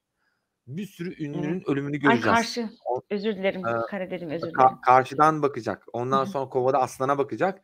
Birçok ünlünün ölümüne sebep Sebebiyet olacak. verecek. Ondan sonra birçok ünlünün ölümüne Uranüs'ü sebep aslanda olanlara da evet. sıkıntı. Bu noktada emm, yani çok köklü olaylar var, önümüzde. Çok sert olaylar var. Çok önemli gündemler var. Kripto paralarla ilgili evet, çok önemli kripto paralar çıkacak ama onlar şu an çıkmadığı için neyini alacağız yani? Hani şu an alamayız. O gün geldiğinde dipten alırız. Emm, Para sistemi değişecek bir kere. Bankalar iflas edecek bir kere. Çünkü, Kova burcu finansal da bir, arketiptir. Kova, Aslan, Akrep ve Boğa finansal arketipler, burçlar bunlar. Ve Plüton'un Kova'ya girmesi, sosyal para, komitesini dağıtır. Yani ya da para algısını değiştirir. Çünkü Aslan'a da karşıdan bakacağı için işte diyorlar mesela İstanbul Borsası hakkında bana diyor öngörü yapar mısın diyor bazı arkadaşlar Twitter'dan. Ben diyorum ki arkadaşım bu kadar çok güvenmeyin şu borsaya bak. Bütün her şey değişecek. Yani siz şu yakında şunu anlayacaksınız. Yakında altın, gümüş, bakır, demir, değerli madenlerin, değerli Evet. taşların çok değerli Emtialar. olduğunu anlayacaksınız. Yani borsa, kağıt, hisse senedi, tahvil, para, kağıt para gibi şeylere güvenmeyin. Birçok arkadaşınız dolara güveniyor. Dolar çıktı, şöyle oldu, böyle oldu. Bakın bu dolara da güvenmeyin. Evet dolar belki de 50 TL olacak ama karşılığı olacak mı? Önemli olan değeri. Bak dolar dediğin şey kağıttır. Kağıt kilosu tonu kaç lira? Yani gerçi kağıda şu an zam geldi. Dolayısıyla O da ayrı. ama dolara da güvenmeyin. Çünkü dolar artsa dahi sen bunu bozduramadıktan sonra bir anlamı da yok. Dolayısıyla burada sen Hocam yine bırakın altın alacaksın. bozdurmayı, fixlenme riski var şu anda Türkiye'de. Evet, Doların evet. Yani çok fixlenme. ciddi bir olayla karşı karşıya kalınabilir. O yüzden bu dolara bu kadar güvenmeyin arkadaşlar. Hocam Tamam mı? şu anda Türkiye Cumhuriyeti'ndeki halk dese ki ben bugün dolarımı çekeceğim. Yok. Öyle bir dolar yok öyle bir şey. yani. Aynen. Mesela Dolayısıyla KKM yaptılar. Hani şeye endeksli, kura evet, endeksli. Hepsi alıyorum deseler 6 aylık süre bitiyor hocam. O yüzden şimdi evet, GES'i çıkardılar hani. evet. İyi de onu matematik Hani olarak onlar biri şu bana anda bir alıyorum anlatsın. deseler o para da yok hocam. Yok yani bak ciddi söylüyorum, şu anda öyle bir enteresan tabloyla karşı karşıyayız ki bak, realiteden uzaklaşmayın arkadaşlar. Otoriteye de bu kadar çok fazla güvenmeyin. Kendi başımızın çaresine bakıp kendi yağımızda kavrulmak zorundayız, tamam mı? Bu nedir kardeşim? Altınını, gümüşünü, bakırını, demirinin değerli olduğunu unutma. Dolayısıyla Arsa, bunları elinde toprak, sıkıca tutuyorsun. Evet. Nasıl? arsa ve toprak hocam, bir de oraya yatırım. Arsa, toprak, emlak, bunlar çok değerli yatırımlar. Dolayısıyla bunları elinde tutuyorsun. Bunları senin elinden almak istiyorlar. O yüzden bunları tutuyorsun kardeşim. Kağıda bu kadar güvenmeyin. Otorite size kağıt teklif ediyor. Diyor ki kağıt vereyim, elinizdekileri verin. Buna Hocam inanmayın. Bakın. otorite diyor ki hocam biz diyor faizi indirelim ki Evet. indiriyorlar ki biz indirmeye Yok, hala devam veremezler. edeceğiz dedi Sayın Mümkün Cumhurbaşkanımız. değil. Hedef nedir? Mümkün değil. Hedef nedir hocam? Herkes altınlarını satıp mülk alsın. Yani şimdi sürekli para basılıyor ya. Düşün, Evet, borçlansın KKM'den millet parasını istiyorlar. geri isteyecek. Evet. Hocam paraya karşılık altın lazım. Devlet parayı topluyor, Mümkün altını değil. topluyor halktan. Aynen, Karşılığında mümkün değil. para olsun Mümkün diye. değil arkadaşlar. Mümkün değil. Bakın, faizi arttırmak zorundalar. Düşüremezler. Hocam en son Mümkün değil, açıklamayı yaptı. düşüremezler. Biz düşürmekten vazgeçmeyeceğiz diye. Dün Vallahi ben biz dinlemedim. düşürmekten vazgeçmeyeceğiz. Hocam Yani sanki ben niyet oturup etmişler pek biz dinlemiyorum. 50 TL'ye dayandıracağız diyorlar sanki. And Yok, içmişler ben gibi. tam tersine ben şu anda kredi çekiyorum. Altın ve arsa almak için. Düşürürse, yani düşürebileceklerini zannetmiyorum. Hatta tam tersine şu anda ben kredi çekiyorum. Hocam Çünkü şu anda yükselteceklerini kredilerde öngörüyorum.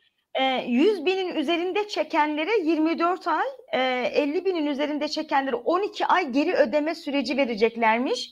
Ve neyle ilgili çekiliyorsa oraya yatırım yapılmalıymış. Onun dışında atıyorum Türk parasını çektiniz, bunu altına yatırdınız, kabul etmiyorlarmış. Ya da dolara yatırdınız, ben bunu dolar cinsine alayım. Dolar yokmuş Valla hocam şu geçen de anda. öyle diyorlardı. Altın alamazsınız diyorlardı. Ben çektim, aldım yani.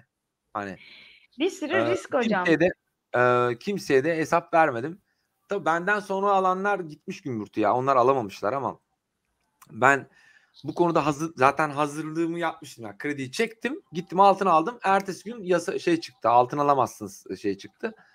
Hocam, ondan sonra aldığım dipten sizin şu o andaki Nebati Bey'in sizin şu andaki sözüyle, gözlerinizdeki ışıltı Sayın Bakanımız Nebati'de yok maalesef. bak, gözlerimin içine bakın. KKM patlamak üzere, GES'i çıkardılar. Ayın 15'ine kadar toplama yapacaklarmış eğer talep olursa.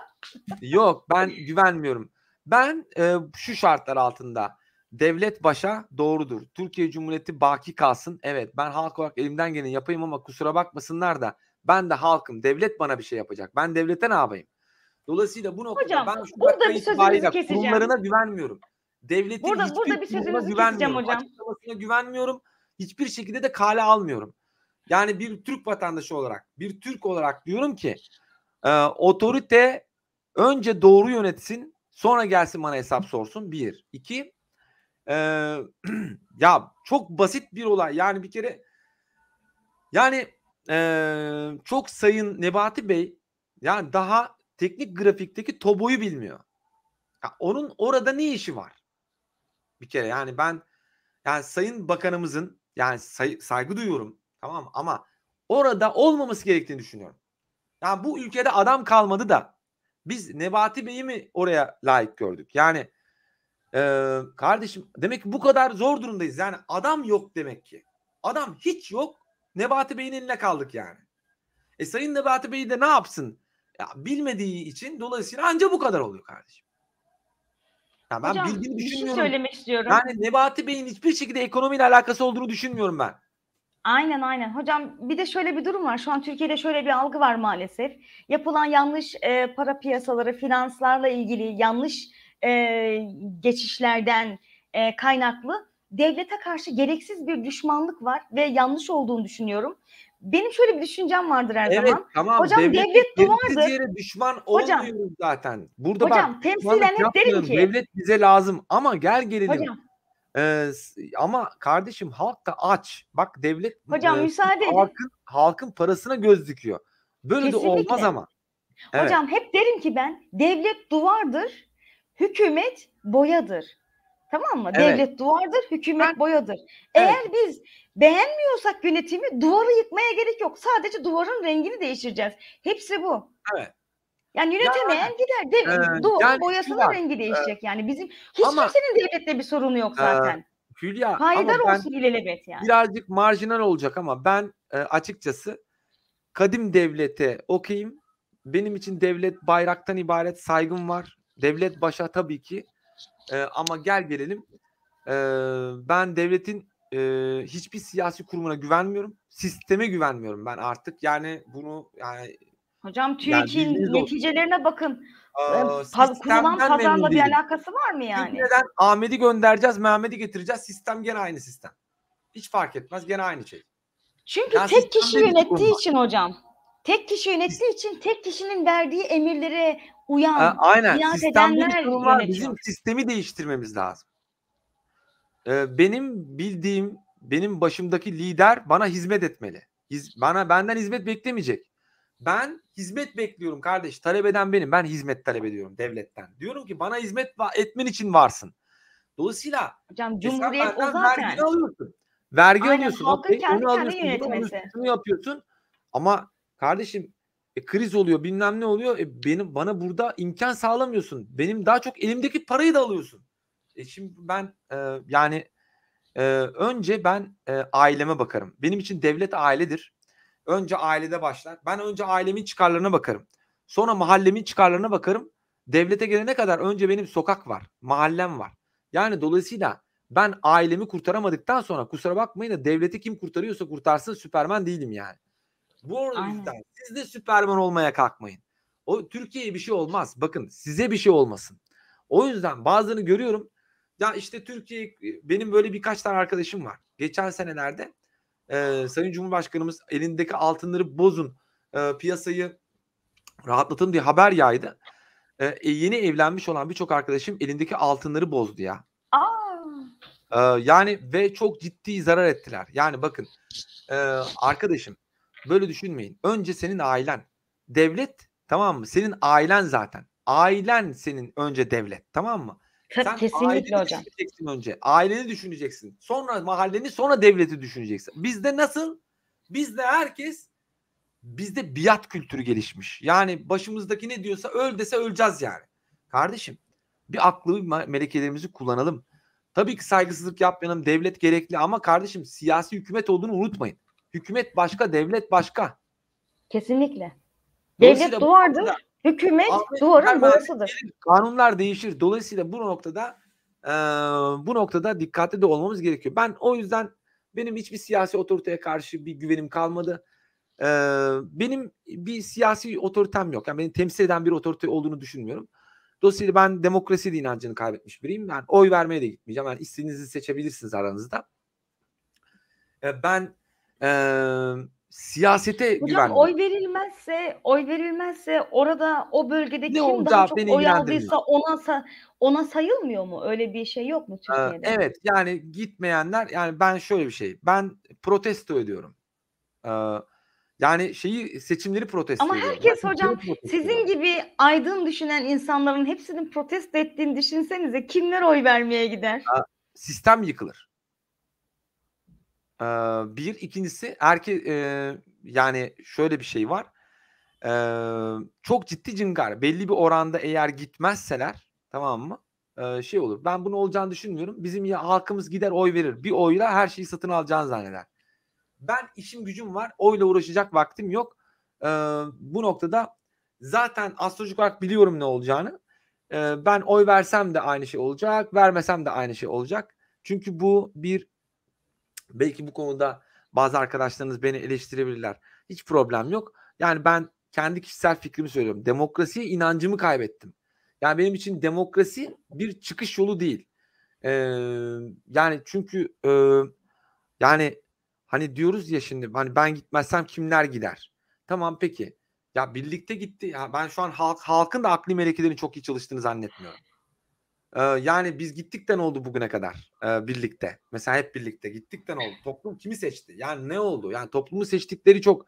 Ben doğduğum günden beri bu ülkede kriz var ve hep siyasi liderlere bir şey dönüyor.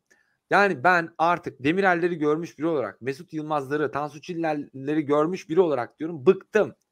Yani bana hizmet edecek adam lazım. Yoksa bak, ben astroloji bakanıyım. Bak ben bile halkıma diyor, yani ben arkada takipçilerime diyorum ki bak, kral benim ama ırgatım diyorum. Bak ne yapıyorum? Halkımın haritasına bakıyorum. Ne yapıyorum? İşte krallığımı ilan etmişim ama değil mi? Öğrencimle ilgileniyorum. Be kardeş, sen krallığını ilan ettiysen tamam mı? Krallığını görelim. Bizimkiler tam tersine ya, hizmet bekliyor. Geçti o krallık dönemi kardeş. En iyi ırgat kraldır. Artık Regulus Başak Burcu'na geçti. Köylü Dolayısıyla milletin efendisidir hocam. evet, bundan sonra size hizmet getiren sizin kralınızdır. Hizmet getirmeyen sizin kralınız değildir. Ben evet diyorum, ben yayınlarımda bana işte diyorlar egoiste bak, egoiste bak falan diye. Evet, ırgatın önde gideniyim. En iyi ırgat benim. En iyi astroloji hocası da benim. Tamam mı? Çünkü bu özgüvenle ben burada size yayın yapıyorum. Derslerimde uygulamalı bir sürü öğrencim var. Benden memnun. Benim için önemli olan onların ne dediği. Sen benim dersime girdin mi? Girmediysen bu konuyla ilgili YouTube'da bir sürü video yayınlıyoruz. İzledin mi? İzlemedin. Bu konuyla ilgili, benimle ilgili ön yargı yapma hakları yok. Dolayısıyla bu noktada ben e, diyorum ki ırgatlıkta üstüme tanımam.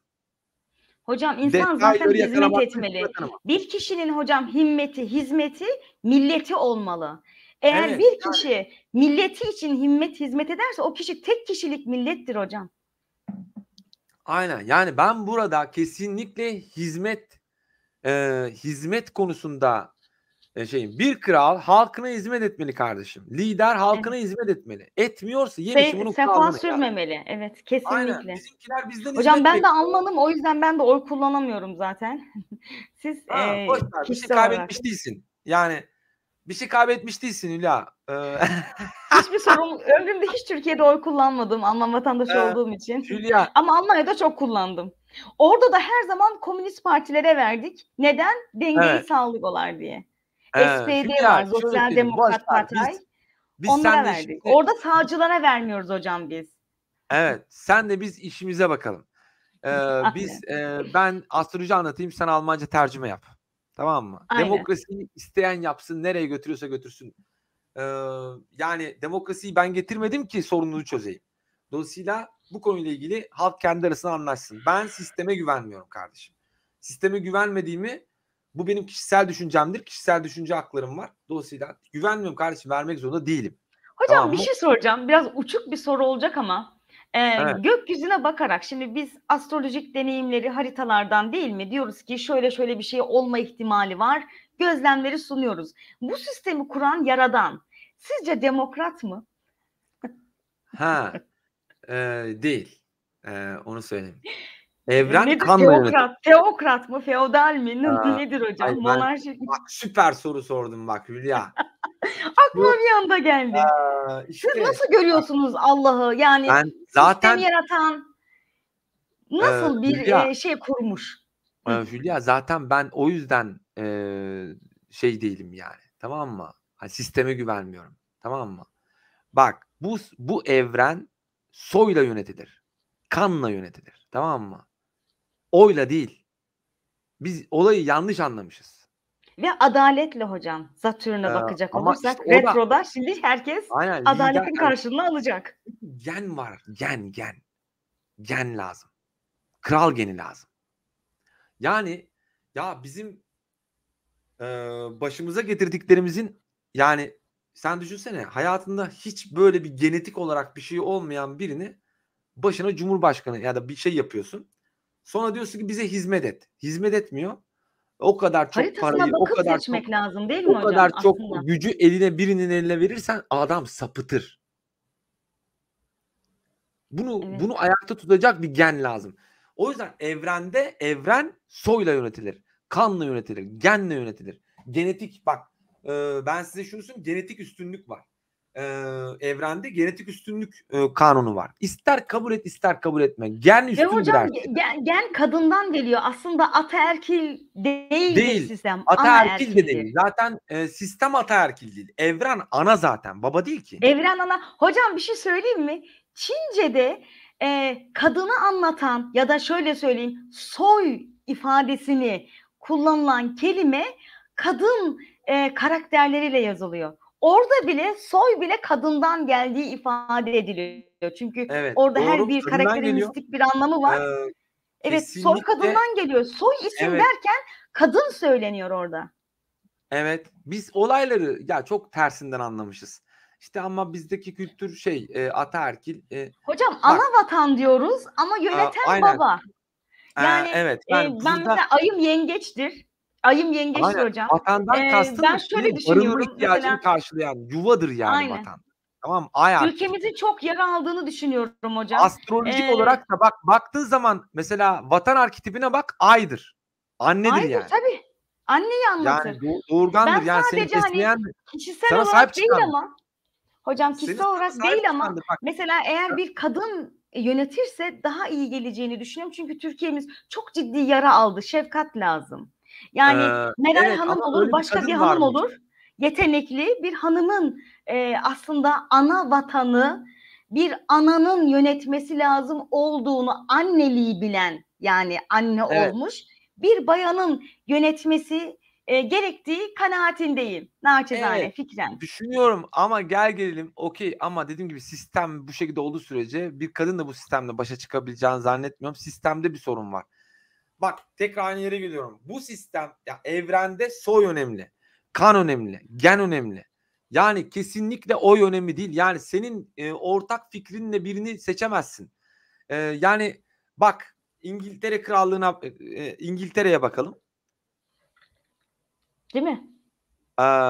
Ondan sonra bir izleyelim, yani inceleyelim bir bakalım. Evren krallıkla yönetilir. Çok öncelerden de böyleydi. Gelecekte de böyle olacak. Biz istediğimiz kadar bunu savunmasak da. Yani şöyle söyleyeyim. Soyların üstünlüğü var çünkü. Bak şimdi ben doğuyorum. Doğuştan bir natal haritam var. Doğuştan natal genetik bir durumum var yani. Genetik, biyolojik yani. Üstünlük var. Yani dolayısıyla haritasının vaat etmediği bir kişinin ehil olmadığı bir konuya bulaşmaması gerekiyor. Potansiyeli olmadığı bir konuya biz nerede dolandırıcı var başımıza lider seçiyoruz. Hocam işi ehline verin diyor Allah Kur'an'da bile yani. Evet ve burada biz ne yapıyoruz? Çok güzel konuşana veriyoruz. Bizi çok güzel böyle laf salatası yapana veriyoruz. Laf salatası yapana oy verilmez.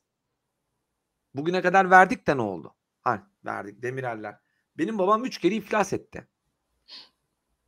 Yani bana bu siyasi tarihte bir tane bir lider gösteremezsiniz elle tutularak. Ben hiçbirine saygı duymak zorunda değilim kardeşim. Beni temsil etmiyorlar. Onlar önce onların verdiği yanlış kararlar yüzünden benim babam 3 defa iflas etti. Bunun hakkını kim ödeyecek? Bir sürü insan telef edildi. Onlar yüzünden. Bak bugün Putin, tamam mı? Demokrasi var. Nasıl demokrasi var? Bugün Putin, tamam mı? Ukrayna'yı telef etmek üzere. Ekim ayında görüşürüz. Ukrayna'ya dümdüz gidecek. Bir sürü masum Tabii insanı tabii. öldürecek. Yani bu noktada demokrasi var. Ne demokrasisi var? Yani yemişim öyle demokrasiyi. Dolayısıyla bu noktada tabii ki krallar da savaşır. Halkının çıkarları için. Ama kardeşim dediğim gibi burada en iyi kral hizmet etmekle ilgili. Tamam mı? Ben açıkçası yani dediğim gibi bu olayın soydan geldiğini düşünüyorum. Bir ya da bir lider seçeceksek soyu temiz olmalı. Soyu temiz olmalı. Soyuna bakmalıyız. Soyunda bu konuyla ilgili bir atak olmalı. Böyle bir şey olmalı. Ben bunu düşünüyorum. Bilmiyorum. Tabii benim düşüncem çok çağ dışı Yo, doğru gelmiş hocam, olabilir. mantıklı. Bu Mantıklı. ben genetiğe inanıyorum çünkü. Ben genetiğe inanıyorum ve astrolojiye inanıyorum. Astrolojinin gücüne. Yani karakter de yoksa sen istediğin kadar başkan yap başına hiçbir şey olmayacak. Yani biz nerede dolandırıcı var? Bak ben şu ana kadar önerdikleri insanların haritalarına baktım. Yani o liderler. Vallahi arkadaşlar nerede Plutos'u güçlü adam. Hepsini başımıza lider yapmışız. Pluto Plutos'u güçlü Mars adam. kareliler. Ya bak bizi bunlar manipüle ederler bak. Bunlar bizi yerler. Hocam Yani eli sopalılar sadece yani. aynen bize hizmet edecek adam lazım kardeşim. Bakıyorsun yani bir Jüpiter üstünlüğü yok ya da bir şey üstünlüğü yok. Merhamet üstünlüğü Hiç yok olmazsa bir haritasında. Mars ay 120'li olsun, öfkesini Aynen kontrol ayı etsin. yok ya. Ay çalışmıyor adamın haritasında. Adım başımıza getiriyoruz, koyuyoruz kardeşim. Ondan sonra diyoruz ki diktatörlük. Ya kardeşim yani işte yani bu kafayla gidersek bizim diktatörümüz başımızdan eksik olmaz. Maalesef. Yani ben inanmıyorum. Ben sisteme inanmıyorum. Yani şu var. Ben evrende soya inanırım. Evrende kanla yönetilir her şey. Soyla yönetilir. Genetik üstünlük vardır. İster kabul edin ister kabul etmeyin. Genetik üstündür. Her şeyden üstündür. Diplomadan da üstündür. Oydan da üstündür. Hocam öyle Karakter bozuk bir sistem var ki birisi gerçekten soy olarak hani yücedir. Genetik olarak bir üstünlüğü vardır. Onu bile, DNA merkezlerini bile satın alırlar. Yok derler, o değil ben. yeni bir şey planlıyoruz. Yeni bir başkan planlıyoruz evet. Ama bu gelecekte yapılacak. Yani yapılabilir yani onu söyleyeyim. Bu gelecekte Kesinlikle. yapılabilir. Mavi kan olayı var ya hocam. Aslında Evet kastettiğiniz sizin o. mesela soyla yönetiliyor işte. Kan işte bak. Mavi kan. Bizim ne Asalet, oğlum özel. bak. Kan dünyayı kim yönetiyor? Dünyayı kim yönetiyor şu anda? Kan yönetiyor. İngiltere. Kan. Evet, kan yönetiyor Batmayan şu an. güneş yönetiyor. Yani Ama hiçbir hocam şekilde savaş olacak demokrasi bu yönetmiyor. dünyada. Dünyanın merkezindeki çekirdek demirden Mars. Dünya Evet. zaten kendi başına bir Mars. Evet. Bir de bu arada yani şöyle bir durum var ki evet bakın mesela sen istediğin kadar Amerika'da, istediğin kadar Türkiye'de, istediğin kadar işte Rusya'da o bu de bu de. Dünyayı kim yönetiyor ve neyle yönetiyor? Mavi kan yönetiyor şu an dünyayı. Yani kabul edelim ya da etmeyelim. Hocam İngilizce bile hani Royal Blue deniyor mesela. Mavi rengin bir ismi var. Evet, Kraliyet evet, mavisi diye evet, Royal evet, Blue. evet, evet, evet. Yani Yani mavi. istediğin kadar sen kabul et veya etme yani tamam demokrasi çok güzel bir şey. Kelime anlamı olarak açıklandığında çok güzel ama içerik hani nerede? İçerik yok. Ben şey olarak göremiyorum. Yani burada medya çıkıyor birini bize pofluyor. Adam bir iki laf söylüyor. Biz de gidip oy veriyoruz. Yani ya işimiz gücümüz var Hülya.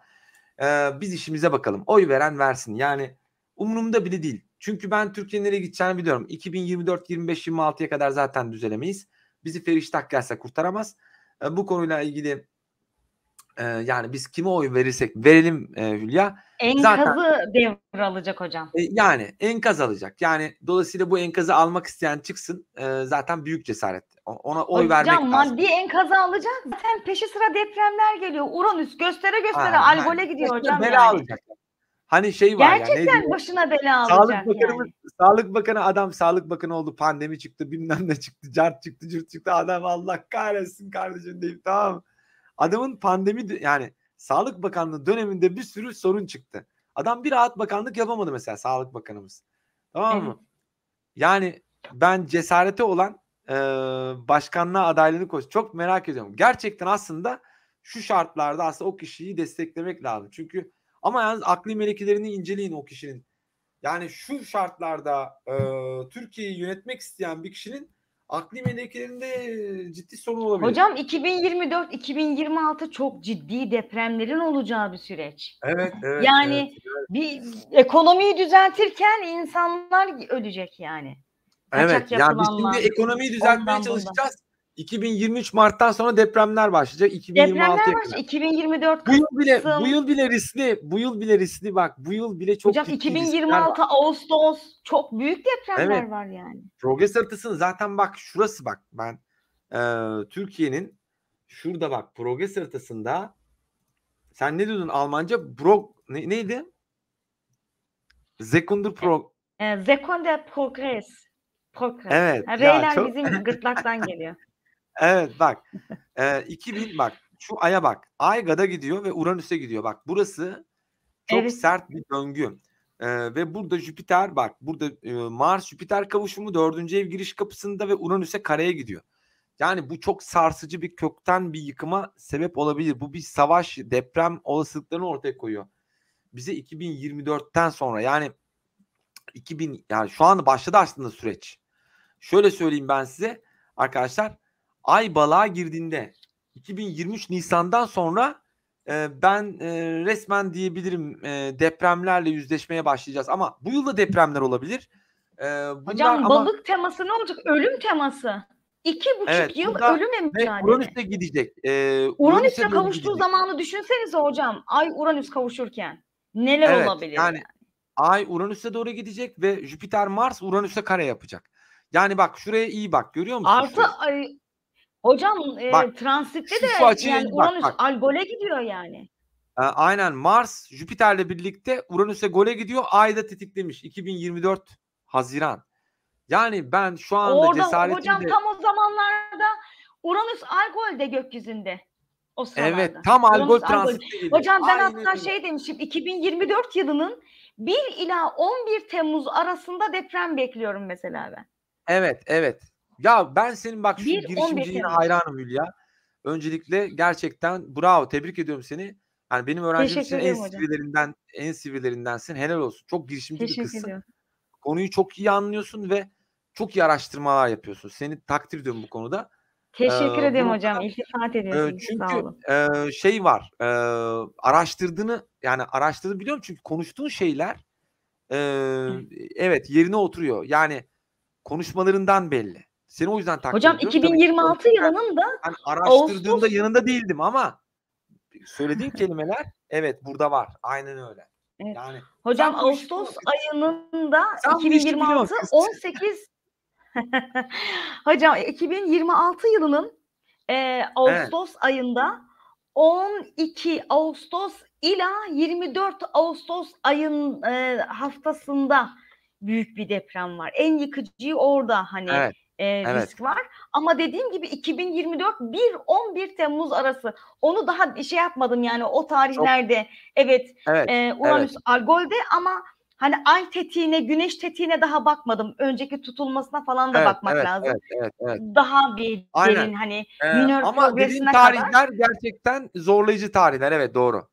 Ben orada gördüm zaten. Ay Uranüs kavuşuyor. Hemen reşeşyen yaptım. Aynen. Progres'te de Uranüs Algol'de. Burada var. Transitten de dediğin tarihlere o tarihler denk geliyor zaten. Hocam yani göstere geliyor yani deprem. Bazı astrologlar Hülya diyorlar ki 2023 Mart'tan sonra çok rahatlayacağız. Yani nasıl rahatlayacağız? Hocam onlara ben diyorum. Tatlı su astroloğu. Yani ben onlar nasıl oluyor da... astroloğu. Hayır bak şimdi vallahi çok istiyorum. Neden? Rahatlamak istiyorum. Çünkü Hülya cidden sıkıldım. Bu lütfen piyasa rahatlasın. Ben çünkü işim gücüm var yapamıyorum. Yani bir sürü şey yapacağız, girişimler yapacağız. Hep önümüze engeller çıkıyor. İnanın ben de rahatlamasını seçim engeli çıkacak. Tamam. Yine her şey duracak. Yani ben de piyasanın rahatlamasını istiyorum ama gerçekçi olmak gerekirse arkadaşlar ben böyle bir olasılık göremiyorum. Yani bunu size söyleyen kişi neye binaen söylüyor? Bana göstergesini söylerse ben de buna inanmak istiyorum. Hocam Instagram'da ben yazdım 2023 LL'si 2024 LOL'osu kim dedim Türkiye'yi yönetecekse canına ot tıkanacak yani. Aynen 2026'ya kadar. Şu var Satürn balığa girdi, Jüpiter'in yatırını yaptı Türkiye için. Sonlarında yani hocam. Güzel bir şeyler sunmaya çalışıyor ama hocam 15-16 dereceden sonra kareleri ne yapacağız yani? Hocam Venüs'e 120'liye başladığında biraz 18-15 derecelerde biraz iyi olacak. Onun öncesi bir canını ot tıkayacak Türkiye'nin o Uranüs'ün üzerinden geçerken, Güney Ay düğümünün üzerinden geçerken Pallas'ında derecelerine bakacağız. İşte o kare karşıt kavuşumlarda mahvolacak Türkiye yani. Gerçekten çok aynen. zor Burada süreç. şu var. Türkiye bir şey olmaz yine Hülya. Bize Tabii, bir şey tabii. olmasın da bize bir şey olacak diye korkuyorum. Aynen. Neden? Devlete bir şey olmaz. Kovaya girip Bankalara çıkıyor. olur. Yani o Kişilere yüzden olur. insanlara olacak olan, tamam mı? İnsanlar telef edilecek, bir sürü insan yani dünya üzerinde ölümle yüzleşecek. Dolayısıyla bu Evet. noktada yani toplu katliamlar, toplu şeyler, yani ölümler görebiliriz. O yüzden tabii Türkiye ile sınırlandırmıyorum bunu. Ben diyorum dünya çapında. Dünya çapında hocam. Burada Dünya çünkü çapında. kova toplumu siler. O yüzden bu noktada riskli bir dönemin içine doğru giriyoruz. Allah korusun 2023 Mart'tan sonra bir virüs çıkarsa bu kanlı ve kanamalı bir virüs olabilir. Ve kanlı ve Evet. kanamalı hastalıklar dünya nüfusunu birkaç ay içerisinde yarıya indirebilir. O yüzden Hocam ben veba gibi düşünsenize. aynen 1/3 ben kalmıştı bundan Avrupa'da. korkuyorum. Aynen. Ben bundan korkuyorum. Yani şöyle bak, pandemi falan var ya, bak pandemiyi ararız. Hocam. Aşıların aslında yan Aşı başı yok tesirleri aslında hani çıkacak Evet. hastalık onun bir Aynen. farklı bir versiyon gibi geliyor bana. Evet, ya şöyle söyleyeyim ya. Dünyada hiçbir pandemi, hiçbir şey aşıyla halledilememiş. Bizde öyle bir teknoloji yok kardeşim. Ya istedim, ben tıp karşıtı biri değilim. Bakın aşı okey ama ya kardeşim belli bir, yani bak ben Ar-Ge'ci Hocam biriyim. dönüşen mikroba aşı olmaz Ben zaten. araştırma geliştirme Ar-Ge'ciyim. Biz ilk çıkardığımız malları, bak bir Ar-Ge'ci olarak söylüyorum, İlk çıkan ürünleri almayın. Çünkü neden? Biz test ederiz. Yani bakın Ar-Ge'ci olarak söylüyorum size. Ben koltuk firmalarına tasarım yaparım. İşte mobilya firmalarına tasarım yaparım. İlk çıkan mal hatalı olabilir. Çünkü neden? Kardeşim biz de bilmiyoruz ki, yani bu ürünü ilk defa tasarladık. Deliği hatalıdır, ayağı hatalıdır, bilmem nesi hatalıdır. Çünkü bir engabeyle çıkıyor. Biz piyasaya ilk çıkardığımız mal Ar-Ge malıdır deriz. Fiyatı biraz düşük olur. Dolayısıyla sonra biz piyasadan bakarız. Ölen ölür, kalan kalır. Hataları geri dönüş alırız. Müşteri şikayetlerini dinler, malı düzeltir, seriye gireriz. Yani bakın seri imalat böyle olur. Dünyada bütün işler böyle işler. Bir Ar-Ge'ci olarak size söylüyorum. İtiraf ediyorum. İlk çıkan ürünleri almayın arkadaşlar. Tamam mı? Hep Çünkü kampanya oluyor dikkat ederseniz. aynen test aşamasıdır o.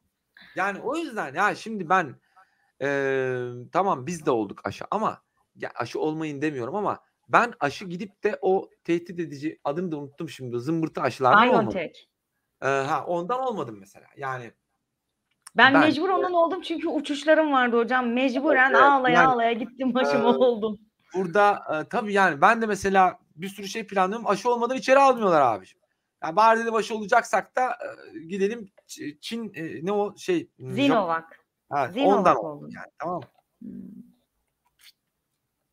Bu arada kusura bakmayın, büyük bir bardakla çorba içiyorum sürekli. Ben mide ameliyatı oldum arkadaşlar. Evet geçmiş olsun diyelim. Evet, Yani buradan. çok konusunda midem yanıyor. Dolayısıyla Hocam istikrarı var mı? Kilo vermeyle ilgili bir istikrar. Süreciniz nasıl işliyor? 27 kilo verdim. 27 kilo. 27 kilo mu? Evet, çok memnunum. Gene istediğim her şeyi yiyorum Hülya. İstediğim her şeyi yiyorum. Hiç bak yani meyvasından, çikolatasından, bilmem nesinden, ama bir yudum yani 2 yudum da tıkıyor beni. Bir tek bir problemi var. Yani şeyini söyle. Benim gibi çok çeneniz düşükse mideniz yanıyor sürekli. Ama Evet, kilo benim de boğazım kurur. Sürekli su içerim ben de. Evet, yani burada yani çünkü neden? Midem küçük artık. Yani benim midem artık şu bardak kadar yani, tamam mı? Dolayısıyla küçücük bir midem var. İçindeki şey de çabuk sindirime gidiyor. Bu yüzden de konuştuğum zaman yemek yediğimi zannediyor mide ve şey salgılıyor ve yakmaya başlıyor beni. Salgılanıyor ve sindirim başladı zannediyor. Evet ve beni yakıyor, midemi yakıyor. O yüzden ben sürekli bir şeyler yiyorum. Yanımda hep leblebiler, işte şeyler, nohutlar, hep böyle bunları atıyorum ağzıma. Ne yapayım? Çünkü çok konuşan biri olduğum için derslerde falan da artık anlayış gösteriyor arkadaşlar bana. Diyorum arkadaşlar kusura bakmayın, yani midem yandığı için bir şey içip yemek zorundayım. Derste süt içiyorum, ayran içiyorum. Böyle yani ondan sonra karşısında bir şey yiyormuş gibi oluyorum ama çünkü konuşamıyorum. Hocam 5 saatlik performanslarınız var. Ben 2 saat maksimaldir. Yani ben teknik bir aynen. şekilde 5 dersi saat ders anlatırım. anlatacağım. Nasıl anlatayım? Çıkarım. Bir şeyden atıştırmam lazım, tamam mı? Çünkü bir saatten sonra yormaya başlıyor mideyi. Ama çok memnunum. Bak sana şunu söyleyeyim Hülya. Bende uyku apnesi vardı. Uyuyamıyordum. Muhteşem. Ben uykunun kalitesini unutmuştum. Gerçekten uykuyu unutmuştum. Şu an muhteşem uykularım var. Yani iyi ki tüp mide ameliyatı oldum. İyi ki oldum. Yani bunu olmak isteyenler kesinlikle, doktor tabii ki çok önemli. Ama ben oldum, hiç pişman değilim. Özellikle kilo sorunu yaşayan obez arkadaşlar, onu söyleyeyim yani, böyle perizle kilo veremedim ben. Ondan sonra ve çok yani ben yemesi içmesi düşkün biriyim. Ben gecenin 3'ünde Hocam pizza yemek söylüyorum. keyiftir ya. Aynen, ben çok Yemek ayrı böyle bir yani, keyiftir yani. ben çok seviyorum yemek yemesini. Hala da yiyorum bak, ama bak hala da yemeğin kralını Peki yerim. hocam tekrar eskiye dönme riskiniz ne kadar yüksek? Beyin o kiloya Şöyle tekrar söyleyeyim. dönebilir mi? Beyni midenin beyin kısmını yok ettiler. Yani midenin hormonlarını aldılar. Beynini aldılar. Evet, dolayısıyla o midenin üst tarafındaki hormonları da aldıkları için şöyle söyleyeyim, hani çok fazla iştahım yok. Hocam mideniz mala bağlamış yani. Evet, yani benim midem beyinsiz artık, tamam mı? Dolayısıyla ben artık burada çok fazla acıkan biri değilim. Ondan sonra mesela zoraki yemek yiyorum şu anda. Mesela canım bir şeyler istiyor mesela. Yine hala bir şeyler istiyor. Ama mesela bir yudum bana yetiyor. Bir yudum. Bir yudumda tıkanıyorum ben. Mesela bak, canım sandviç istiyor. Eskiden mesela sandviç, of böyle işte domates, peynir basarım içine, işte hindi füme, onu bunu basarım böyle içine. Böyle sandviç yaparım, tamam mı? Şimdi bak sana şöyle söyleyeyim. Bir dilim ekmeğin yarısını bitiremiyorum. Allah Tamam mı? Allah. Böyle bak, bir küçük füme arasına kaşar peyniri domatesle, hatta ekmeğe de gerek yok. Kaşarları üst üste koyup da sandviç yapıp iki kaşar dilimin arasına, tamam mı? Öyle Allah yiyorum. Allah. Yani gene bir sandviç yudum tadıyorum, bitiyor. Yani Ben hocam yine ömür boyu bu şifa veriyor yani midenize. Ömür boyu kilo tabii ki çok alamıyorsunuz. rahat. Ya kilo alamıyorum yani. İstesem de yiyemiyorum. Allah Allah. Demek Yani beynin bir midesi varmış. aynen, Bağırsak aynen. ikinci beyin Hormonlar o biliyordum da. midenin tam orta kısmında, böyle şöyle göstereyim bak. Ama kalemim yok. Gösteremiyorum. Şurada göstereceğim, bir dakika.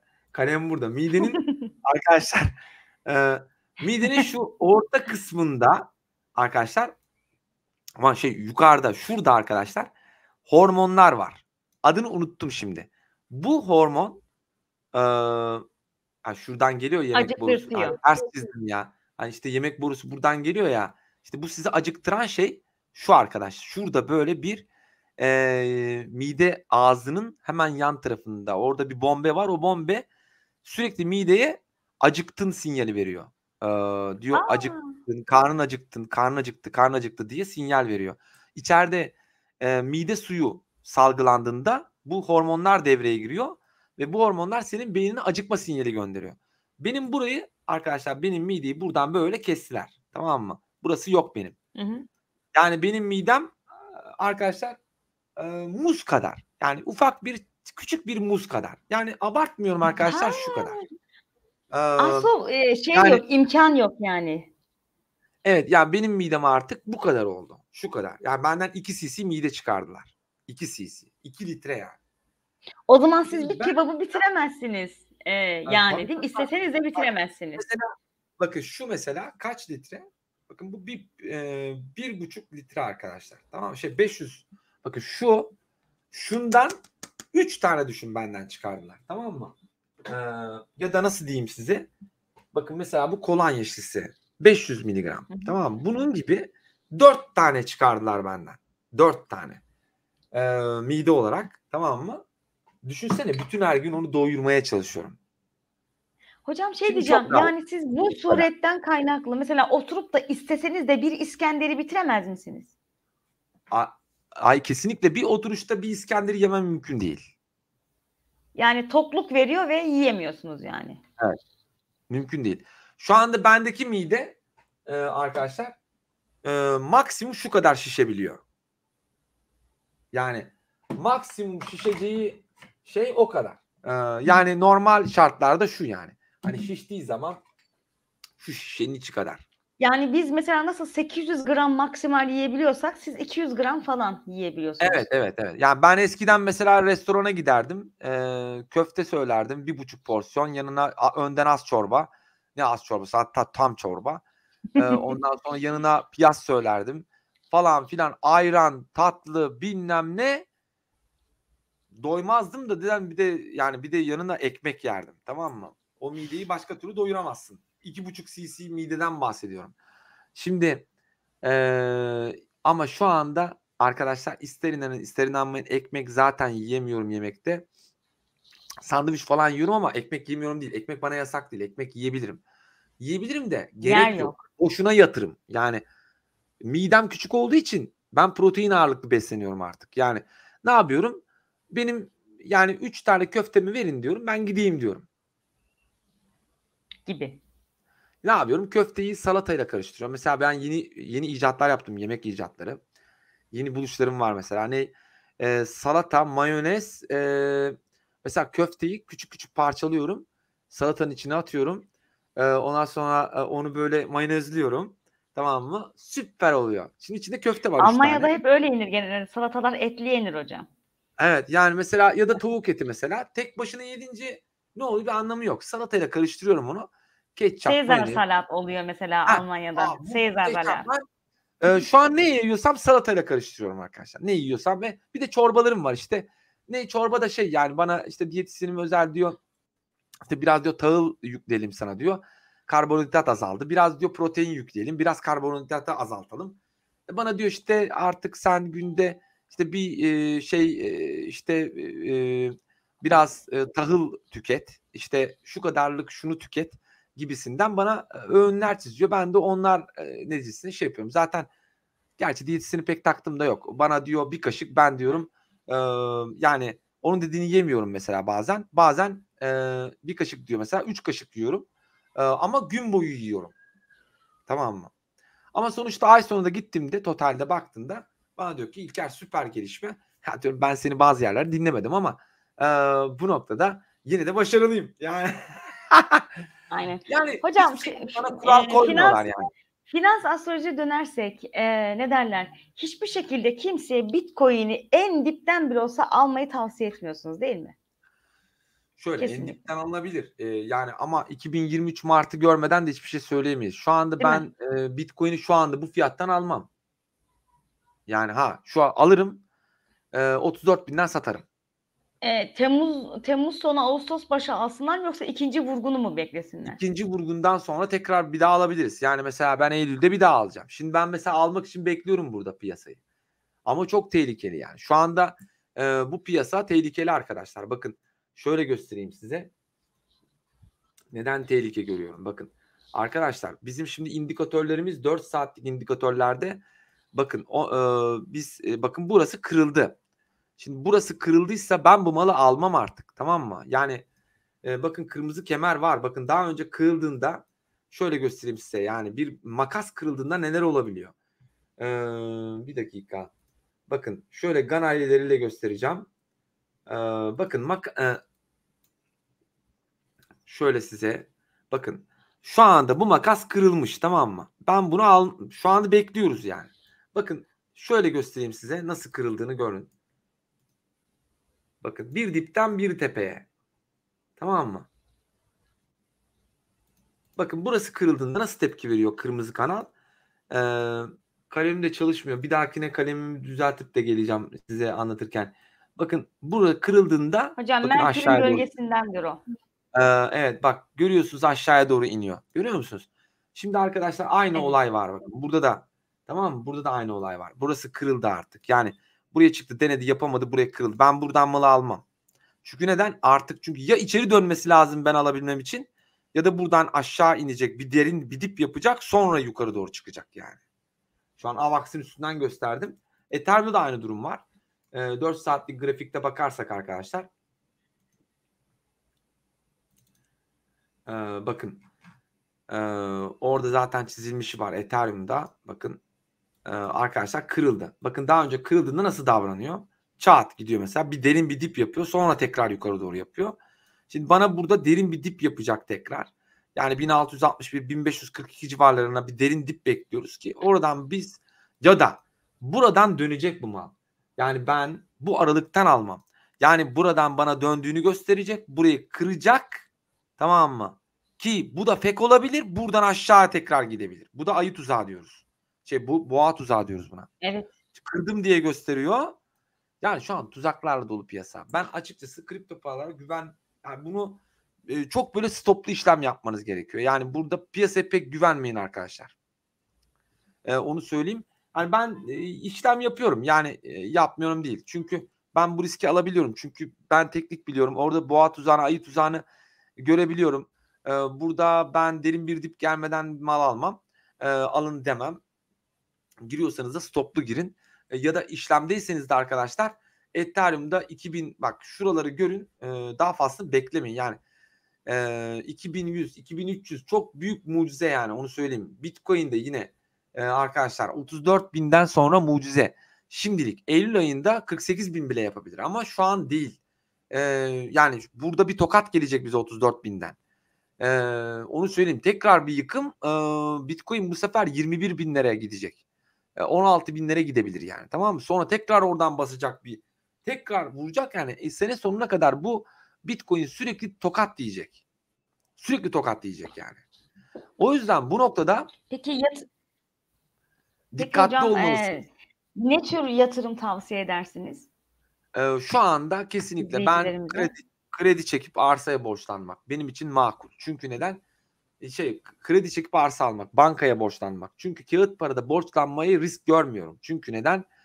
Kardeşim ben mesela kredi çektim, arsa aldım.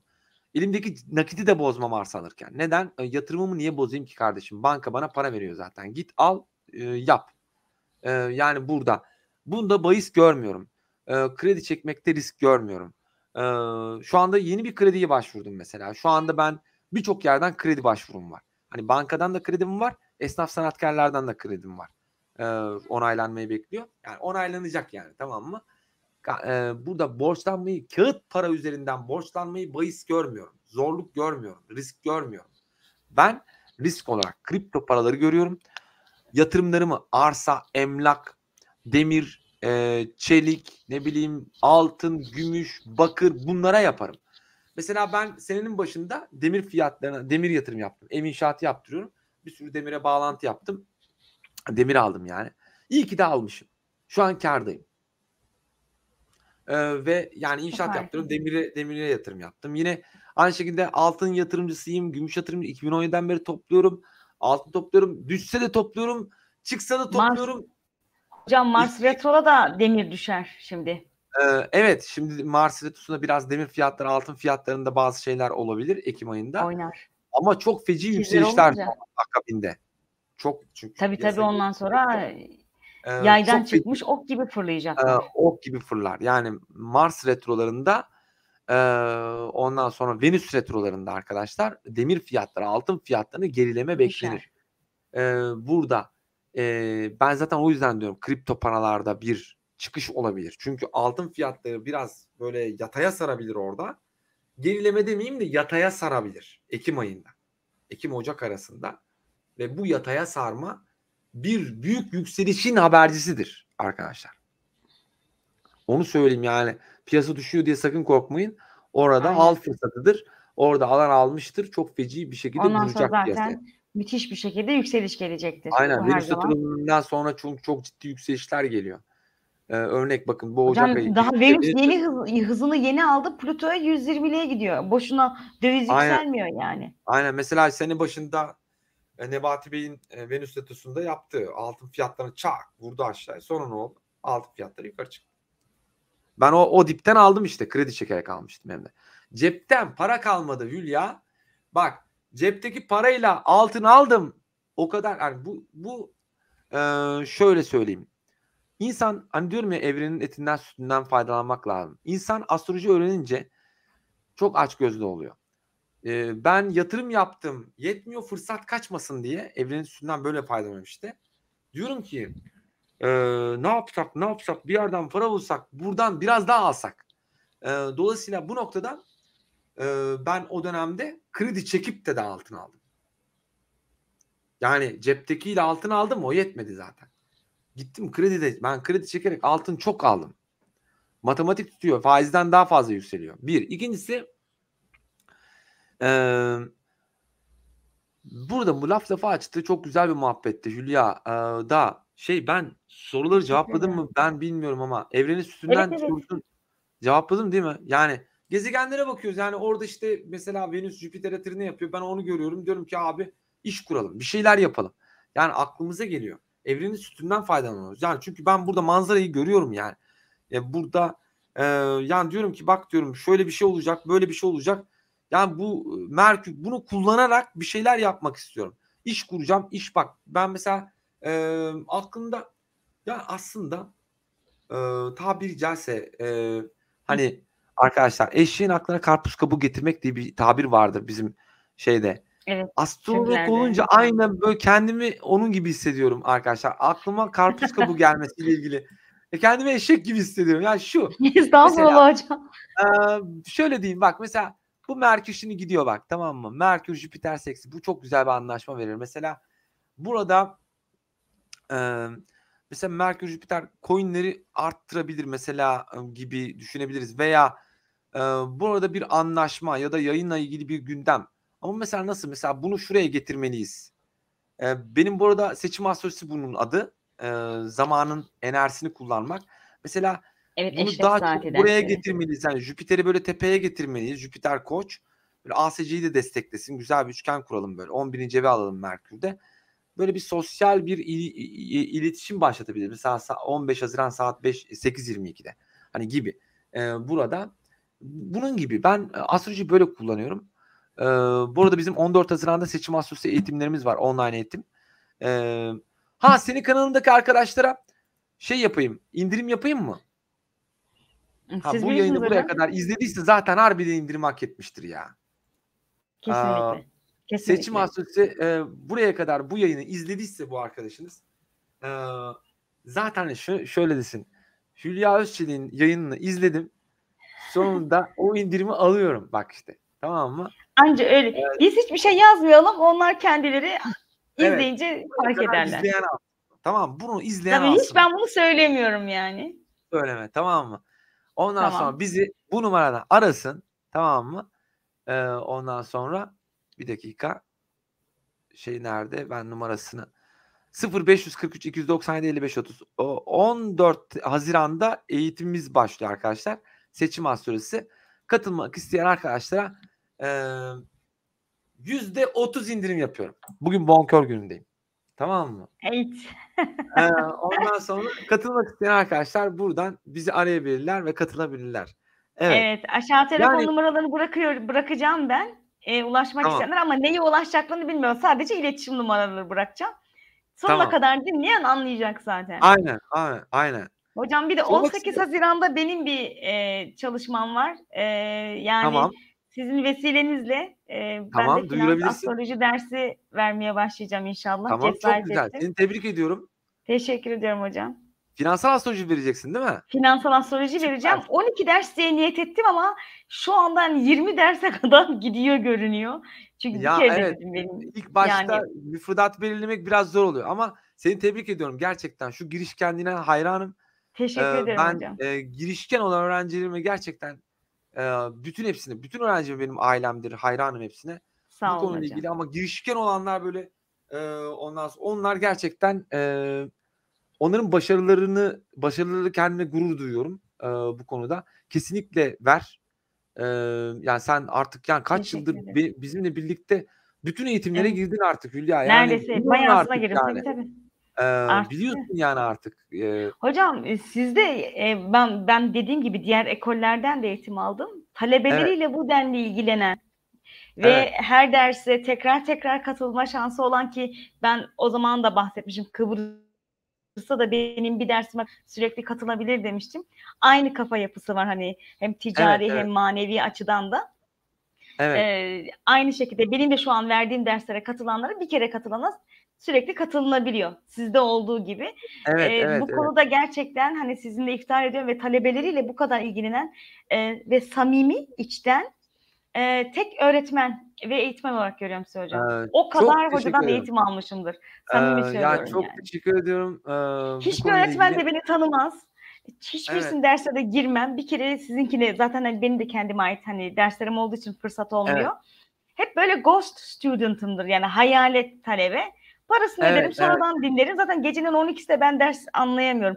Anlatırım da evet, anlayamıyorum. evet, Sonradan dinliyorum. Hocalar hiçbiri beni bilmez.